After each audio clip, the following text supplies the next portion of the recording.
Iran scrambles to choose new supreme leader under relentless US-Israeli bombing. Iran is trying to choose a new supreme leader while bombs are still falling.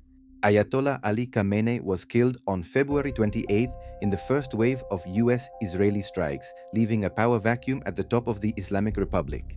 By March 4th, Iranian officials said the assembly of experts would soon meet to pick his successor, even as the building in Qom where they planned to gather had already been hit by Israeli bombs. Israel has openly warned that whoever replaces Khamenei could also be targeted. President Donald Trump told reporters that most of the people we had in mind are dead, boasting that strikes had wiped out many potential future leaders. Those remarks fueled fears that the leadership transition itself could become a military target. On the battlefield, the tempo of attacks is shifting but still deadly. The Israel Defense Forces say they have destroyed around 300 Iranian missile launches since the war began, dropping more than 4,000 munitions on Iranian targets in just a few days. Iran, for its part, has gone from firing around 20 missile barrages at Israel on February 28th to about 6 per day on March 2nd and 3, as its launch capacity erodes. Civilian casualties continue to climb. Iran's Red Crescent and international monitors now estimate more than 1,000 people killed and thousands injured in Iran alone, including at least 165 victims in the bombing of a girls' school.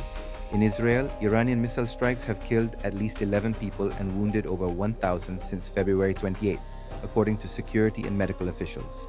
Meanwhile, the conflict is spreading inside Iran's borders. CNN and Democracy Now! Report that the CIA is funneling weapons to Iranian Kurdish militias in northern Iraq in an effort to spark an uprising against Tehran.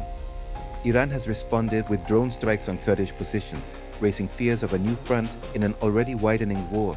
Diplomatically, the fallout is growing by the day.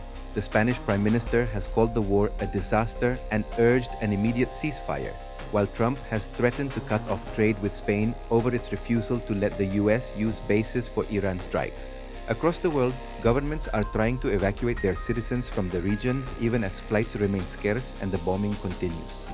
For Iranians watching from basements and crowded shelters, talk of succession feels almost surreal.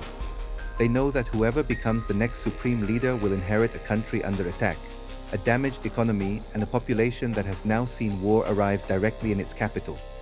The question is whether anyone chosen under these conditions can claim real legitimacy once the smoke clears.